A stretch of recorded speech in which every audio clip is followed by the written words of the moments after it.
বাংলাদেশ ও Oman কূটনৈতিক প্রশিক্ষণ ও অধ্যয়নের ক্ষেত্রে সহযোগিতার জন্য একটি সমঝোতা স্মারক MOU স্বাক্ষর করেছে, যার লক্ষ্য দুই দেশের বৈদেশিক পরিষেবার মধ্যে সক্ষমতা বৃদ্ধি এবং পেশাদার দক্ষতা বৃদ্ধি করা। একটি সংবাদ বিজ্ঞপ্তিতে বলা হয়েছে, চলতি সপ্তাহে নিউ ইয়র্কের জাতিসংঘ সাধারণ পরিষদের ৮০তম অধিবেশনের ফাঁকে বাংলাদেশের পররাষ্ট্র উপদেষ্টা মোহাম্মদ তৌহিদ হোসেন এবং ওমানের পররাষ্ট্রমন্ত্রী সৈয়দ বদর বিন হামাদ আল বুসাইদির মধ্যে বৈঠকের পর এই চুক্তি স্বাক্ষরিত হয়।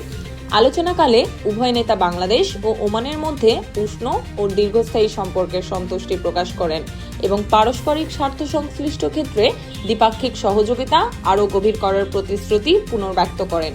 উপদেষ্টা হোসেন প্রায় ৭ লক্ষ বাংলাদেশি প্রবাসী কর্মীকে আতিথেয়তা দেওয়ার জন্য ওমান সরকারের প্রতি বাংলাদেশের কৃতজ্ঞতা প্রকাশ করেন এবং ওমানের শ্রমবাজার চাহিদার সাথে সামঞ্জস্য রেখে আরও জনবল নিয়োগের অনুরোধ করেন।